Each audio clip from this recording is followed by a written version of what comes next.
On va aujourd'hui regarder comment, à partir d'un fichier existant XCAM Express qui a permis de réaliser la pièce numéro 1, on va pouvoir réaliser le programme de la pièce numéro 2, en fait en modifiant le fichier original.prt qui est le fichier XCAM de la pièce 1.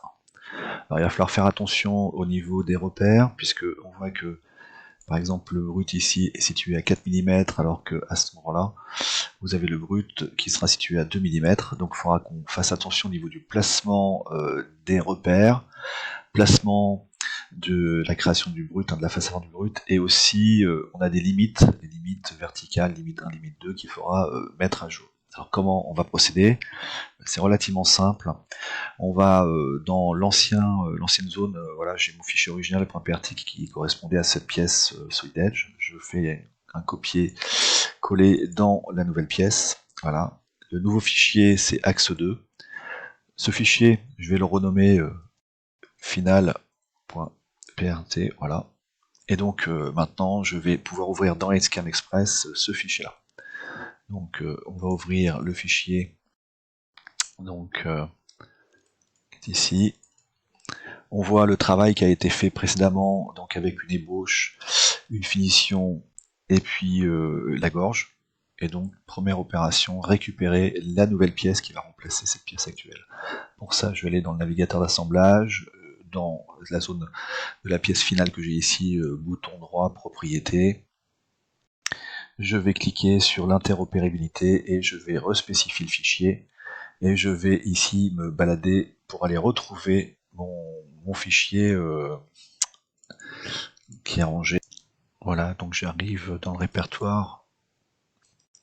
Voilà, j'arrive dans le répertoire où je vais trouver ma nouvelle pièce qui va remplacer l'ancienne pièce. Je valide. Là, j'ai une information comme quoi, attention, il va faire des mises à jour. Je valide aussi, et voilà, on voit que la pièce a été modifiée. Tout est bon. Une fois que j'ai fait cette modification, donc je vais commencer à mettre à jour mes informations. Donc je retourne sur le navigateur d'opération. Le repère, je sais qu'il est à 2 mm de la face avant. Donc je double-clique, je clique sur le bouton qui est ici, je sélectionne la petite boule que vous avez là, je la repositionne sur la face avant et je redécale mon repère de 2 mm. Je valide.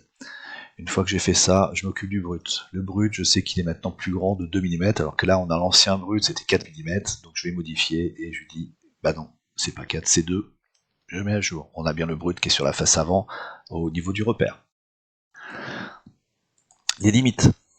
Donc le profil 2D, je peux le régénérer, il n'y a pas de problème, mais là, c'était fait automatiquement. L'approche retrait, pareil, elle est cohérente avec ce que j'avais avant. Je peux vérifier, mais voilà, pas de problème, c'est tout bon. Et puis les limites, par contre, les limites, on voit qu'il y a des limites qui sont pas bonnes. Alors, celle de devant, elle est bien placée, celle à l'arrière n'est pas bien placée.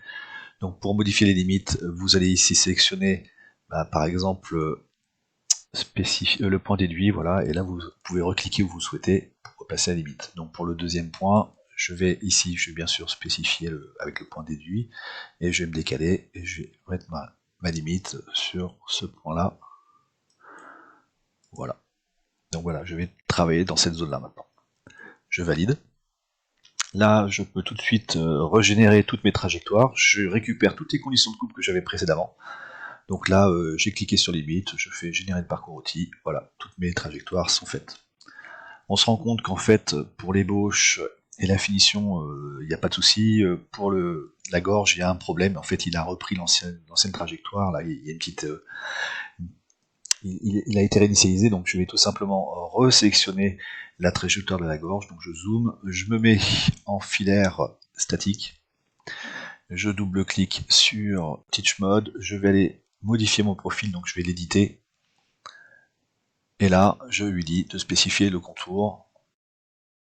Le contour, je vais le récupérer. Si j'arrive pas à l'avoir, j'attends avec ma souris pour avoir les 3 petits points, d'accord, qui permettent en clic gauche de choisir les 2 profils qui m'intéressent. Donc là, je prends le tout petit profil, comme quand vous avez créé la gorge.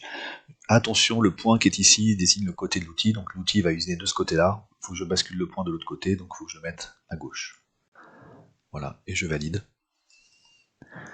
Je revalide. Je régénère la trajectoire si besoin, c'est déjà fait. Je fais OK. Voilà, votre programme est fait.